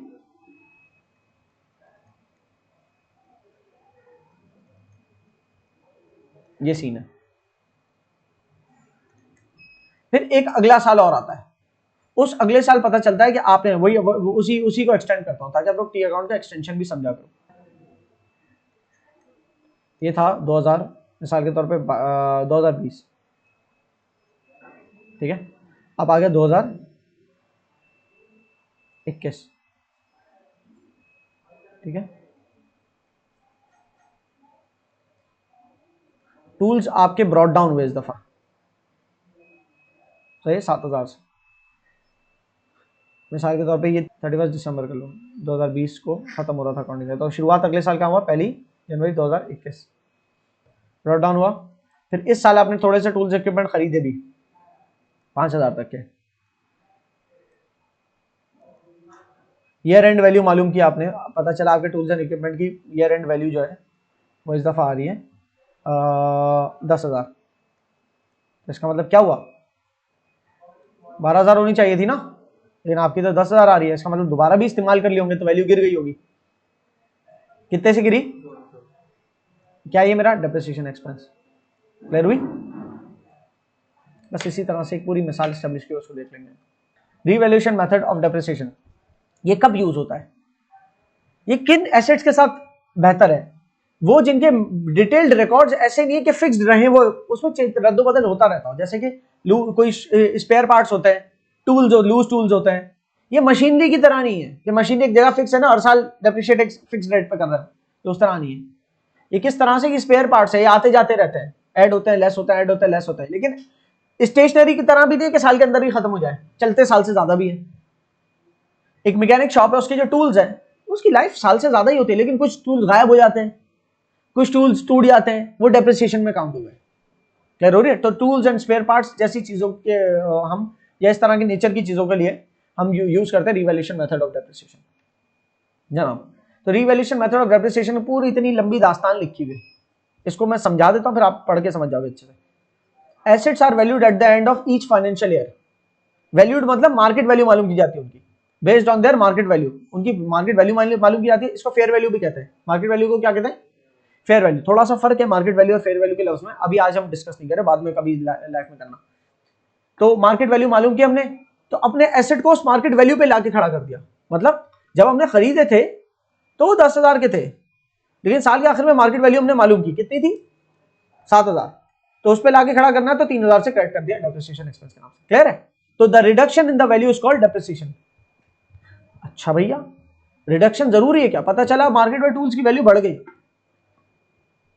तो इन केस, क्योंकि मार्केट वैल्यू मालूम करे, पता चला यार ये तो आपके पास जो टूल्स है ना, ये तो अब आ भी नहीं रहे, इंपोर्ट बंद हो गए, तो बड़े महंगे हो चुके हैं, आप सेकंड हैंड है भले ये भी बेचने जाओगे तो पिछले साल जितने खरीदे तो उससे ज्यादा महंगे बिकेंगे, ये भी तो हो सकता है। So in case there is no reduction, जिस, अच्छा आपके रिजर्व में रिडक्शन भी नहीं हुई, इंक्रीज भी नहीं हुआ, तो कोई डेप्रिसिएशन नहीं हुई, फिर सीधा सीधा जो आपका ये है, ये का ये 10 का 10,000 आपका जो है ना सीडी बन गया, जितने का एसेट चल रहा है उतने का ये, लेकिन रिडक्शन हुई अगर वैल्यू में, वो नहीं रिडक्शन हुए तो डेप्रिसिएशन, लेकिन रिडक्शन ना हो अगर, in case there is no reduction rather, बल्कि उसकी जगह there is an increase in value. मैंने टूल्स एंड इक्विपमेंट्स पूरी पूरी किट्स ली थी कि मेरी मैकेनिक शॉप है, उसके अंदर जो है ना टूल्स यूज होंगे कार मैन्युफैक्चरिंग, कार रिपेयर्स के लिए, और टूल्स की यूजफुल लाइफ होती है 3 साल, 2-3 साल जो भी सोची हुई है, तो है तो वो नॉन करंट एसेट, लेकिन डेप्रिशिएट तो करना है ना, क्योंकि उन टूल्स को आप एक्सपेंस उसी साल नहीं कर रहे सारे का सारा, वो टूल्स आते हैं आपके मिसाल के तौर पे 10 लाख के सारे, तो आप सारे का सारा 10 लाख एक्सपेंस नहीं कर रहे एक ही साल में, क्योंकि उनकी यूजफुल लाइफ कितनी है, कितनी बताया मैंने, 2-3 साल लेट्स सपोज यूजफुल लाइफ है। तो मैचिंग कॉन्सेप्ट कहता है जिस साल का जो यूज हो उससे मैच करो, जो एक्सपेंस जिस साल से रिलेट करता है उससे मैच करो। तो ये एक्सपेंस, तो जो मैंने 10 लाख के टूल्स खरीदे, ये वाला खर्चा मेरा 3 साल से रिलेट करता है, 3 साल में मैच करेंगे, उसके बाद भी उसकी शायद कोई स्क्रैप वैल्यू मिल जाए। बहरहाल मैं उसके ऊपर अभी स्क्रैप वैल्यू पे नहीं जा रहा, क्योंकि अभी हम रिवैल्यूएशन मेथड कर रहे हैं, उसमें स्क्रैप वैल्यू का तस्वर ही नहीं है। तो 10 लाख के उन तमाम एसेट्स की वैल्यू ईयर एंड पे मालूम की मैंने, तो पता चली 8 लाख बची, 2 लाख क्या हुआ, डेप्रिसिएशन। लेकिन अगर मैं ईयर एंड पे मालूम करूँ 10 लाख की जो चीजें मैंने खरीदी थी उसकी ईयर एंड वैल्यू पता चली कि भाई 1 साल यूज किया, उसके बावजूद ये 12 लाख के हो गए मार्केट में, क्या आज अगर मैं बेचने जाऊं तो उसकी मार्केट वैल्यू 12 लाख है। समझ आ रही है? ये फर्क है मार्केट वैल्यू फेयर वैल्यू में। चलो बता देता हूं, मार्केट वैल्यू मतलब जनरली मार्केट वैल्यू क्या चल रही है किसी चीज की, और फेयर वैल्यू मतलब ये कि आपका ग्राहक कितने में खरीदने में रेडी है, ठीक है ना। तो फेयर वैल्यू क्या, अगर आज मैं इसको बेचता हूं तो मेरा बंदा पड़ा जो 12 लाख की ले सकता है, तो 2 लाख ये तो एप्रिसिएशन हो गया, इसका क्या करूं, डेप्रिसिएशन तो नहीं है, तो बढ़ गया, अब इसका क्या करूं। तो इसको एक अकलमंद इंसान ने कहा आपको कि इसका आप ये करो, जिस तरीके से जब डेप्रिशिएट करते हो तो आप क्या करते हो, अगर डेप्रिशिएट करते हो तो आप कहते हो डेप्रिसिएशन एक्सपेंस डेबिट, और अक्यूमुलेटेड का सीन नहीं है रिवैल्यूएशन में, direct tools let's suppose credit. जिस तरह 2 लाख की वैल्यू गिरती थी तो आप टूल्स क्रेडिट कर रहे थे 2 लाख से, अगर वैल्यू गिर रही होती, लेकिन आप कह रहे हो वैल्यू बढ़ रही है तो उसकी रिवर्स एंट्री बना दो। तो रिवर्स एंट्री क्या, डेप्रिसिएशन इनकम, डेप्रिसिएशन का लफ्ज इनकम के साथ अच्छा नहीं लग रहा, इसको क्या बोल दोगे, एप्रिसिएशन इनकम क्रेडिट। कितने से, 12 लाख के हो गए ना 2 लाख से, और उसके बदले डेबिट क्या, टूल्स डेबिट 2 लाख से, ठीक है ना, सही है, गलत एंट्री है, जाहिर बजाहिर सही लग रही है लेकिन गलत एंट्री, क्यों, अबे गेन हो इनकम हो, लेकिन इनकम ही कहलाती है, गेन हो रेवेन्यू इनकम हो एक ही चीज बात है। चलो गेन, ये तो पीएनएल में आप इनकम के तौर पे ले जाओगे। प्रूडेंस कॉन्सेप्ट कहता है कि एंटिसिपेटेड लॉसेस को पहले से रिकॉर्ड कर लो। आपके माल क्या टूल्स बिक गए, बिक गए क्या, बिके तो नहीं ना, नहीं बिके ना, जब बिके नहीं है तो इसका मतलब ये अनरियलाइज्ड गेन है, रियलाइज ही नहीं हुआ, ये तो आपने मालूम किया खाली, बिक थोड़ी गए इतने के कि जो आप इसको गेन बोल रहे हो। समझ आ रही है? अगर ये इतने के बिक रहे होते ना कल को, मिसाल के तौर पे मेरे पास मेरे अकाउंट्स में बुक वैल्यू है टूल्स की, लेट सपोज मेरे अकाउंट्स में टूल्स जो है 10 लाख से मेरे पास मेरे अकाउंट्स में शो हो रहे हैं, और वो 10 लाख के टूल्स मैंने बेच दिए, तो टूल्स क्रेडिट कर देता 10 लाख से, 1 मिलियन से, लेकिन मेरे पास बैंक में पैसा है उसके बदले 1.2 मिलियन, तो उस केस में आप कहते हैं कि 2 लाख जो है ना मेरा गेन ऑन डिस्पोजल है, क्या है, क्योंकि वो बेच दिया, बाकायदा गेन कमा लिया, पैसा आ गया उसके बदले, ये कहला है रियलाइज्ड गेन। अकाउंटिंग कहती है कि रियलाइज्ड जब तक इनकम ना हो ना उसको रिकॉर्ड नहीं करते। एक्सपेंस के साथ दूसरा सीन है, आप कह सकते हो जरा डेप्रिसिएशन एक्सपेंस कर क्यों रिकॉर्ड कर रहे, वो भी तो टूल्स क्रेडिट क्यों कर रहे, टूल्स चले थोड़ी गए हमारे पास से, डेप्रिसिएशन एक्सपेंस डेबिट और टूल्स क्रेडिट क्यों कर रहे, टूल्स चले थोड़ी गए हमारे पास से, वो कर सकते हैं। प्रूडेंस कॉन्सेप्ट बीच में आ जाता है। प्रूडेंस कॉन्सेप्ट कहता है फ्यूचर एंटिसिपेटेड लॉसेस को आज से बुक करो, ठीक है। तो बहरहाल एक्सपेंस के तौर पे अगर आप एंटिसिपेट करते हो ना चीज की वैल्यू गिर गई तो आप उसकी एंट्री बनाओगे depreciation expense debit tools credit, revaluation method अगर यूज कर रहे हो डेप्रिसिएशन का, क्योंकि उसी में आप मार्केट वैल्यू मालूम करते हो ना। लेकिन अगर किसी साल आपको पता चला टूल्स की वैल्यू बढ़ गई तो अब क्या करेंगे सर भाई, इस साल आप करोगे तो बिल्कुल सही है, टूल्स डेबिट करोगे 2 लाख से। क्रेडिट में आप इनकम स्टेटमेंट वाला आइटम क्रेडिट नहीं करोगे, इनकम रेवेन्यू गेन इस तरह के अल्फाज नहीं क्रेडिट करोगे, बल्कि आप उसको कहोगे रीवैल्यूएशन सरप्लस। अब ये रीवैल्यूएशन सरप्लस क्या है, ये इनकम स्टेटमेंट में ग्रॉस प्रॉफिट के अंदर as an other income add नहीं होगा। रीवैल्यूएशन सरप्लस आपके फ्यूचर, इसका फ्यूचर क्या होगा भाई, फिर ये जाएगा कहाँ, ट्रायल बैलेंस जाएगा, ठीक है, ट्रायल बैलेंस से कहां जाएगा, ट्रायल बैलेंस से ही बैलेंस शीट में चला जाएगा। बैलेंस शीट में कहां जाएगा, इक्विटी साइड पे जाएगा। ये कहां जाएगा, जहां पर हमारा कैपिटल लिखा होता है, ओनर्स कैपिटल या शेयर कैपिटल, रिटेन्ड अर्निंग्स, तो वहीं पर रीवैल्यूएशन सरप्लस भी लिखा होगा। सही है। तो इसको अलग करने की क्या वजह है, इसको इनकम स्टेटमेंट में क्यों नहीं डाला, क्योंकि अगर इसको income statement as an income डाल देता तो ये प्रॉफिट का हिस्सा बन जाता। अगर ये प्रॉफिट का हिस्सा बनता तो ओनर को लगता है वाह यार ये इतना पैसा मैंने कमा लिया, मैं निकलवा सकता हूं। हालांकि इसके बदले कोई पैसा रेज थोड़ी आपके पास, ये इसके बदले कोई इनकम जनरेट रियली थोड़ी हुई है, ऐसा थोड़ी टूल बेच ही दिया, ये तो ख्याली है ना बात कि मार्केट में इसके ज्यादा पैसे मिल रहे हैं तो इसको टूल्स डेबिट करो, रीवैल्यूएशन सरप्लस क्रेडिट कर दो। ख्याली बात है खाली।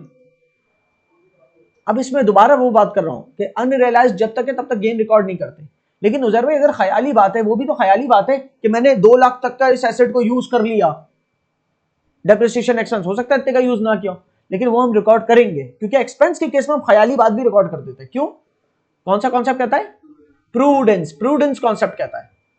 प्रूडेंस कॉन्सेप्ट, प्रूडेंस का मतलब केयरफुल, तो हमें एक्स्ट्रा केयरफुल बना देता है प्रूडेंस कॉन्सेप्ट कि कोई भी फ्यूचर एंटिसिपेटेड लॉसेस है उनको बुक करना शुरू जाओ, ताकि अचानक से सरप्राइज ना मिले।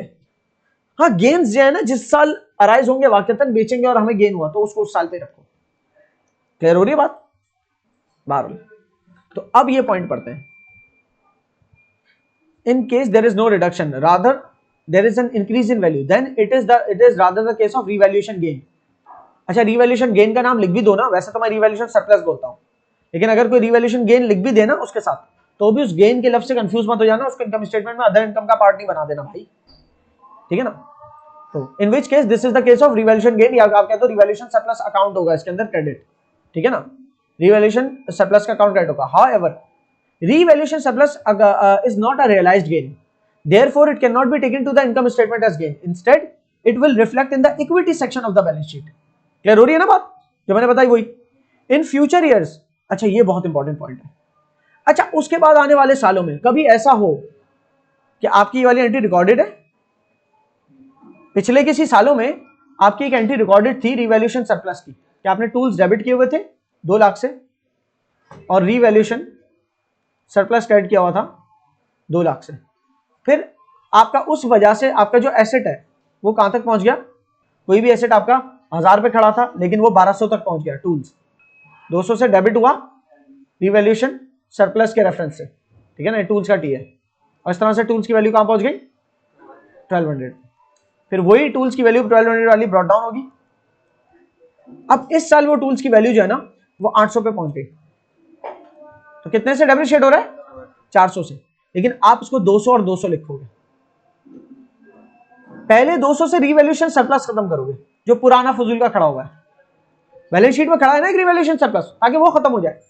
तो क्या है पहले उसकी एंट्री क्या होगी, रिवैल्यूएशन सरप्लस डेबिट 2 लाख से और 2 लाख से टूल्स क्रेडिट, ठीक है ना, और फिर एक और एंट्री बनेगी टूल्स क्रेडिट 2 लाख से मजीद होंगे और डेप्रिसिएशन एक्सपेंस डेबिट। तो इस तरह से जो 4 लाख की वैल्यू का डिक्रीज है उसको ब्रेक डाउन करेंगे। डेप्रिसिएशन एक्सपेंस तब तक नहीं बनेंगे जब तक रिवैल्यूएशन को खत्म ना कर दो, ठीक है ना। तो पुराना कोई भी रिवैल्यूएशन सरप्लस खत्म करा पहले 200, उसके बावजूद हमें 200 कम पड़ना है 800 तक पहुंचने के लिए, तो 200 यहां पर लिखे डेप्रिसिएशन एक्सपेंस के नाम से। क्लियर है। तो यहां पर अगली बात ही करा, in future years when there is a reduction in fair value of the asset, the reduction will be adjusted against the revaluation surplus। पहले revaluation surplus अगर कोई खड़ा हुआ है तो वो खत्म करेंगे, एंड देन उसके बावजूद अगर आपकी रिडक्शन इतनी है कि और भी बच रही है, रिवैल्यूएशन सरप्लस जीरो होने के बाद भी मजीद रिड्यूस हुआ है एसेट की वैल्यू, जैसे हमारे केस में हुआ ना कि 1200 से 800 पे पहुंच गई, तो 400 का रिडक्शन है, तो 200 तो रिवैल्यूएशन सरप्लस से एडजस्ट कर दिया, अभी भी 200 हमें कम करने, तो फिर वो जो रिमेनिंग 200 था जो कि हमारा ये कह रहा है इफ एनी रिमेनिंग रिडक्शन है हमारा है 200 और रिड्यूस हुआ है, तो वो कहलाएगा डेप्रिसिएशन। क्लियर हो गई। अच्छा, रीवैल्यूएशन मेथड का एक और इंपॉर्टेंट पॉइंट है, ये रीवैल्यूएशन मेथड ऑफ डेप्रिसिएशन कर रहे हैं, याद रखना, ठीक है ना। रीवैल्यूएशन मेथड ऑफ डेप्रिसिएशन का एक और इंपॉर्टेंट पॉइंट है, we do not accumulate depreciation, तो इसमें एक्यूमुलेट डेप्रिसिएशन कोई टी अकाउंट नहीं होगा, सही है। और एक और इंपॉर्टेंट पॉइंट है कि there is not case of disposal account in revaluation method, revaluation method में डिस्पोजल अकाउंट भी नहीं बनाते, डायरेक्ट उसी के टी से टूल्स बेच रहे हो तो टूल्स क्रेडिट कर देंगे, खरीद रहे हो तो टूल्स डेबिट कर देंगे, अलग से डिस्पोजल अकाउंट नहीं बनाएंगे। ये बात क्यों की गई, ये आपको पता ही नहीं आगे क्या होने वाला है, अभी आपने डिस्पोजल का टॉपिक नहीं पढ़ा, पढ़ोगे तो समझ में आएगी वाली बात, ठीक है। फिर यहां पर एक एग्जांपल दी हुई है, on 30th June 2023 the market value of tools and parts account is $5,000 while the previous year's value of the assets was $7,000। इसका मतलब क्या हो गया कि हमारा जो भी टूल्स एंड इक्विपमेंट था उसका प्रीवियस ईयर का क्लोजिंग जो है 7,000 बोल रहा है, तो प्रीवियस ईयर का जो भी क्लोजिंग सीडी होगा वो इस साल का ब्रॉट डाउन होगा, तो मैं यहां पर लिख रहा हूं डायरेक्ट बिना लाइन आए के, तो ब्रॉट डाउन इज $7,000, जबकि इस साल का सीडी क्या बताया इसने, $5,000, ठीक है। तो $2,000 से टूल्स एंड इक्विपमेंट्स कम हो गया, किस नाम से, डेप्रिसिएशन एक्सपेंस, ठीक है ना। तो रीवैल्यूएशन मेथड क्योंकि हम डेप्रिसिएशन का यूज कर रहे हैं उसमें ही है, वरना अगर हम स्ट्रेट लाइन मेथड यूज कर रहे होते हैं तो जो भी डेप्रिसिएशन एक्सपेंस आता है वो डेबिट होता है और उसके क्रेडिट साइड होता है allowance for depreciation credit, but यहां पर क्योंकि रीवैल्यूएशन मेथड में अलाउंस फॉर डेप्रिसिएशन का तस्वीर ही नहीं होता। So tools and parts 7,000 brought down, carried down. अच्छा, इसको भी समझ लो कि दो दफा क्यों कैरीड डाउन ब्रॉट डाउन हो रहा है, ये चीज भी समझाना एक इंपॉर्टेंट है ताकि आप लोग एरर्स से बचो फ्यूचर में। याद है मैंने आपको बताया था ब्रॉट डाउन दो वजूहत से होता है, कैरी डाउन ब्रॉट डाउन, एक तो ईयर क्लोज करके अगले साल ओपनिंग बैलेंस ब्रॉट डाउन करने के लिए, या दूसरी वजह ये होती है कि ईयर क्लोज करने के लिए कैरी डाउन होता है लेकिन दोबारा ब्रॉट डाउन उसी डेट पे भी हो सकता है, कब, एडजस्टिंग करनी होती है जब, एडजस्टमेंट्स के लिए, ठीक है ना। सो अब तुम ये देखो कि ब्रॉट डाउन हुआ हमारा 1 जुलाई 2022 को, अकाउंटिंग पीरियड चल रहा है 1 जुलाई 2022 से, लेट सपोज ये वाला अकाउंटिंग ईयर है हमारा तो 30 जून 2023 तक का, ठीक है। 1 जुलाई 2022 को ब्रॉट डाउन हुआ पिछले साल का जो क्लोजिंग बैलेंस था। इस साल कोई एडिशन अगर होता तो हम टूल्स एंड पार्ट्स डेबिट करते, और कोई बेचे होते टूल्स एंड पार्ट्स तो वो क्रेडिट करते, ठीक है ना। तो टूल्स एंड पार्ट्स डेबिट होते, बैंक क्रेडिट होता, टूल्स पार्ट्स डेबिट और बैंक क्रेडिट कब, जब टूल्स खरीदते, और टूल्स बेचते तो टूल्स क्रेडिट, कोई भी अमाउंट आता और उसके बदले पैसा बैंक में आ जाता या उधार होता, जो भी है, बैंक डेबिट होता या अकाउंट रिसीवेबल डेबिट होता, जो भी होता, ठीक है। तो वो करने के बाद फिर हमारा एक नेट बैलेंस जो आता ना, एडिशन मतलब जो खरीदे हमने टूल्स और जो बेचे, एडिशन सब्ट्रैक्शन के बाद जो बैलेंस आता है उसको दोबारा कैलकुलेट करते, सीडी बनाते हैं। तो अभी हमने पहला सीडी इसलिए बनाया है, पहला सीडी इसलिए बनाया कि किसी किस्म का एडिशन और किसी किस्म के जो सब्ट्रैक्शन है वो करने के बाद जो आ रहा है, फिलहाल तो कोई एडिशन सब्ट्रैक्शन नहीं है, तो जो हमारा ब्रॉट डाउन था वही सीडी बन गया। फिर उस सीडी को दोबारा ब्रॉट डाउन किया 30 तारीख की डेट पे, और अब के जो ब्रॉट डाउन किया वो एडजस्टमेंट्स के लिए किया, कौन सी एडजस्टमेंट, डेप्रिसिएशन की, कि अब सेम डेट को हम 7,000 का ब्रॉट डाउन कर रहे हैं और क्लोजिंग बैलेंस 30 जून 2023 का वैसे हमें चाहिए कितना, 5,000, तो जो डिफरेंस आ रहा है 2,000 कम करना है हमें, तो वो डेप्रिसिएशन एक्सपेंस के नाम से लिख दिया, ठीक है ना। और आपके ये वाले जो 5,000 है वो ब्रॉट डाउन अगले साल, अगले अकाउंटिंग ईयर के पहले दिन होगा, 1 जुलाई 2023, क्लियर है। तो आप चाहते तो आप ये डायरेक्ट भी कर सकते थे, आप अपना टी अकाउंट डायरेक्ट जो है ना इस तरह से बना सकते थे, डायरेक्ट यूजर पे, मतलब क्या है, मैं डायरेक्ट अगर 7,000 ब्रॉट डाउन करता और सीडी बैलेंस में 5,000 रिज्यूम करता, 7,000 दोनों तरफ आता, ये जो कमी आई है 2,000 की वो यहाँ लिख देता, उसका नाम देता है डेप्रिसिएशन एक्सपेंस के नाम से, ठीक है ना।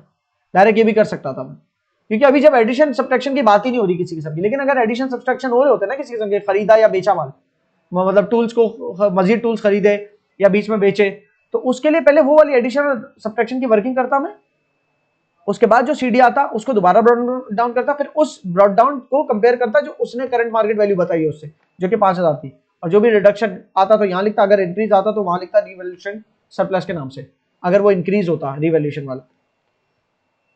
बहरहाल, अच्छा अब इसी एग्जांपल की एप्रिसिएशन की मिसाल ले लेते हैं, ठीक है।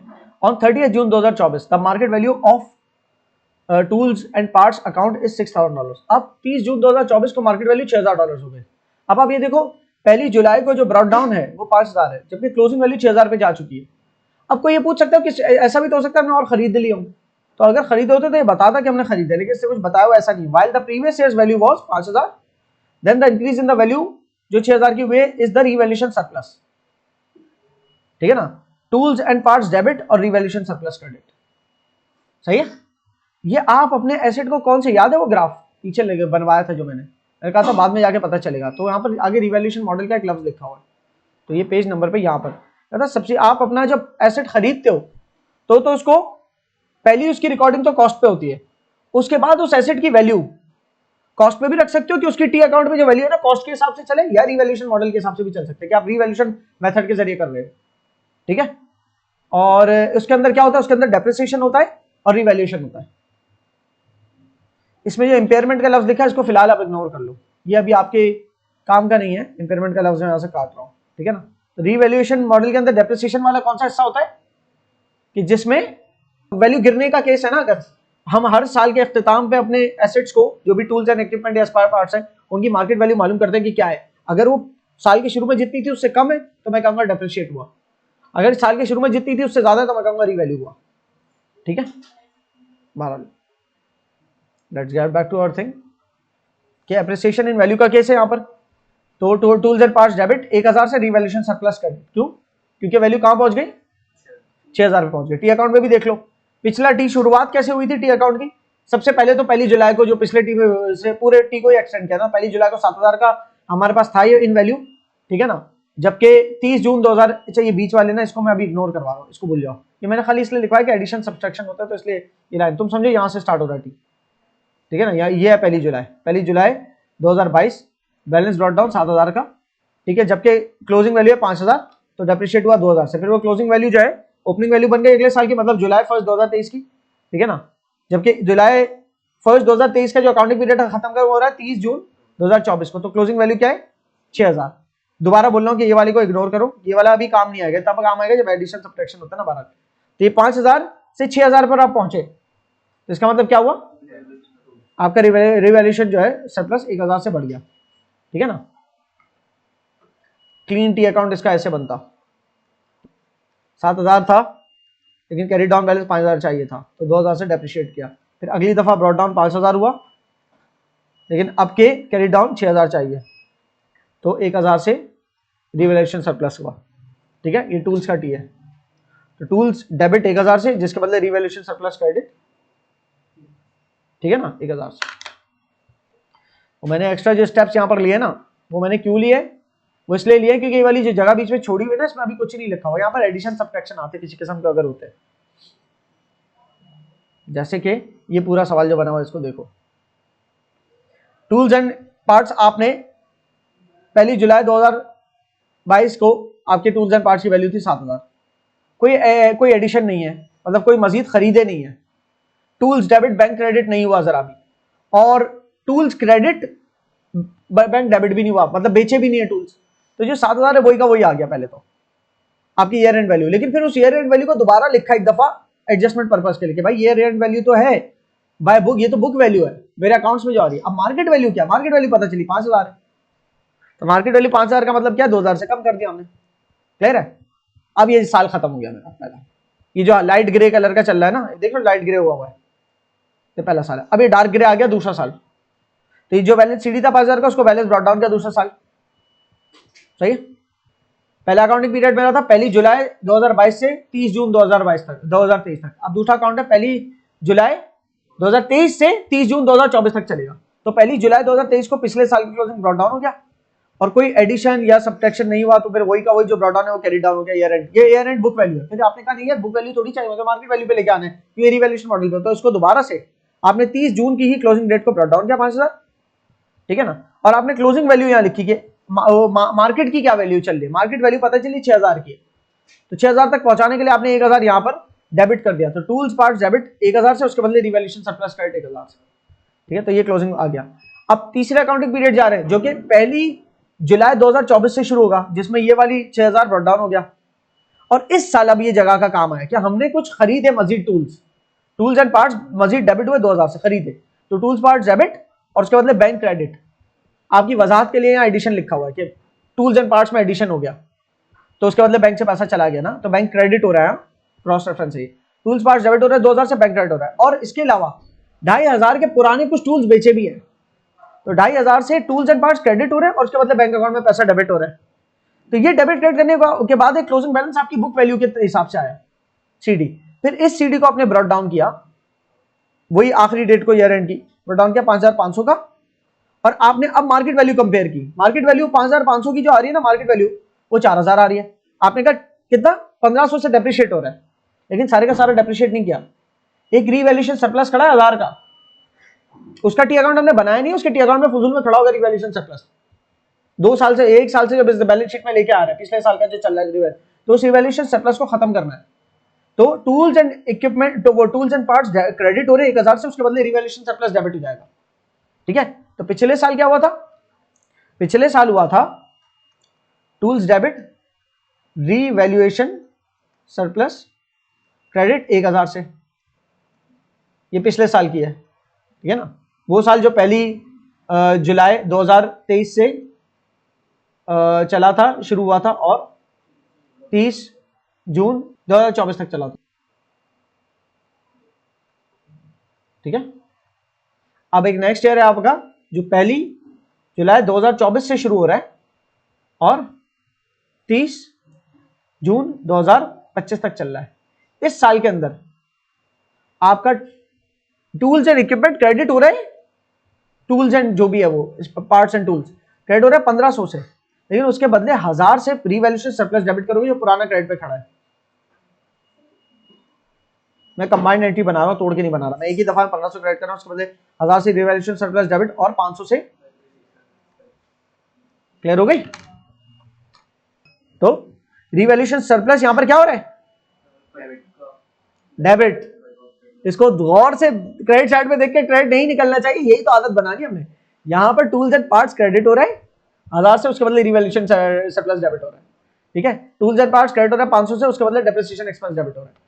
ठीक है, तो tools and parts credit total 1500 से हो गया, 1000 और 500 से, और उसके बदले उसके रिलेटिव अकाउंट्स अपने अपने टी अकाउंट्स में डेबिट हो रहे होंगे। तो आपके पास बैलेंस सीडी क्या बचा? 4000, जो अगले अकाउंटिंग पीरियड के अंदर 4000 ब्रॉट डाउन होगा। क्लियर हो गई ये वाली बात? ये रीवैल्यूएशन मेथड ऑफ डेप्रिसिएशन था। इसके हवाले से सवाल है, और इस सवाल को आपने सॉल्व करना है। अगर यहाँ पर इनफ जगह नहीं है तो आप अपनी बना लेना, बस बिल्कुल वैसे ही आपने रीवैल्यूएशन का टी अकाउंट बनाना है। ठीक है ना, रीवैल्यूएशन मेथड ऑफ डेप्रिसिएशन का एक बस ये रीवैल्यूएशन का टी अकाउंट बनाना है। ओ सॉरी, रीवैल्यूएशन का टी नहीं, रीवैल्यूएशन सरप्लस के टी में तो कोई जान ही नहीं है, वो तो एक ही एंट्री है उसमें। टूल्स एंड पार्ट्स का जिस तरह टी अकाउंट बना हुआ है, तो वहां पर क्या खरीद रहे हैं हम? Office furniture. ऑफिस फर्नीचर को हमने इस पे क्यों रखा है रीवैल्यूएशन में? तो स्ट्रेट लाइन पे ज्यादा सूट करता है। चलो कोई बात नहीं, रखा हुआ है। ऐसा हो सकता है ना कुछ, ओके फाइन, जैसे चाय के होटल है, उनकी कुर्सियां आती जाती रहती है, टूटती रहती है, इतने लोग आते हैं बैठते हैं, आते हैं बैठते हैं, तो हो सकता है ऐसा ऑफिस हो जहां पर इतने लोग आते बैठते हैं और कमजोर क्वालिटी की चेयर्स रखते हो, तो उसकी चेयर्स को रिवैल्यूएशन मॉडल पे रखते हो अपने, शायद ये खरीदते रहते हैं, बेचते रहते हैं, टूटती रहती है, नई आती रहती है हर साल, सही ना, तो उसका कहा जा सकता है रिवैल्यूएशन में। हमारे डेप्रिसिएशन के जो 3 मेथड्स हैं उनके अंदर सुटेबिलिटी आपको मैं बताऊं ना अगर ऊपर से, बाकी आपने पढ़ के भी सीखनी है। स्ट्रेट लाइन मेथड है वो, लेट सपोज फर्नीचर टाइप की चीजों में, बिल्डिंग टाइप की चीजों में सही है कि जो फर्नीचर हो गया, बिल्डिंग हो गई, लैंड हो गया, जी नहीं, लैंड डेप्रिशिएट नहीं होता, मैंने बताया था आपको। हाँ क्यों बोल रहे हो? लैंड डेप्रिशिएट नहीं होता। लैंड और बिल्डिंग का अमाउंट अगर एक साथ लिखा हो तो उसमें से लैंड का अलग करो, से बिल्डिंग को डेप्रिशिएट करोगे। अच्छा, रिड्यूसिंग बैलेंस मेथड के अंदर क्या है? मशीनरी उमूमन इस मेथड पे डेप्रिशिएट होती है, क्योंकि रिड्यूसिंग बैलेंस मेथड जो है ना, उसके पहले सालों की डेप्रिसिएशन ज्यादा आती है, अगले सालों की डेप्रिसिएशन कम होती चली आती है।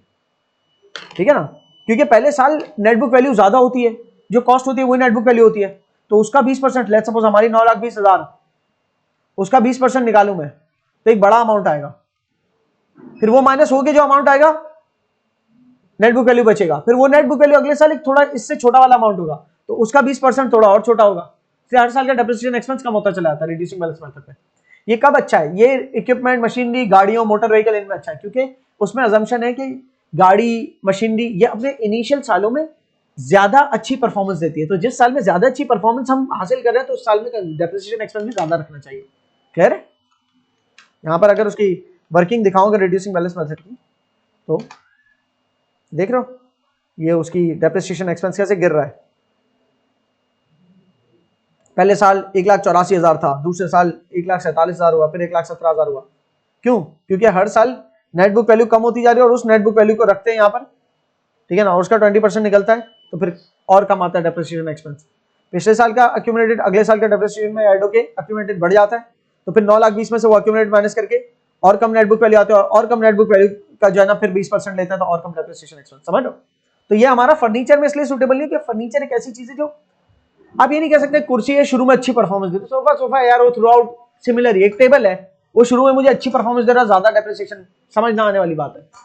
लेकिन मशीनरी के बारे में कह सकते हैं कि शुरू में साइलेंट होती है, गाड़ियां शुरू में साइलेंट होती है, पार्ट्स बज नहीं रहे होते उनके, तो अच्छी परफॉर्मेंस दे रहे होते तो उसकी डेप्रिसिएशन भी शुरू में ज्यादा लेनी चाहिए। तो आपका रिड्यूसिंग बैलेंस मेथड वहां मशीनरी वगैरह में बेहतर रहता है। और आपका ये तो रीवैल्यूएशन, अगर ये तो कॉस्ट मॉडल ऑफ के ऊपर अगर आप अपने एसेट को रख रहे हो, और अगर आप अपने एसेट को रीवैल्यूड अमाउंट में रख रहे हो, हर साल रीवैल्यू कर रहे हो उसके अमाउंट को, तो रीवैल्यूएशन मॉडल पे रख रहे हो, तो उसमें डेप्रिसिएशन का मेथड भी फिर रीवैल्यूएशन वाला होगा, रीवैल्यूएशन मेथड ऑफ डेप्रिसिएशन होगा, ठीक है ना। तो वो कब ज्यादा बेहतर है, वो ऐसे लूज टूल्स या ऐसी चीज जो फ्रीक्वेंटली आती जाती टूटती फूटती रहती है, सही। Advantage and disadvantage of revaluation method of depreciation लिखे हुए हैं, वो देख लेना, क्वेश्चन दिया हुआ है वो कर लेना।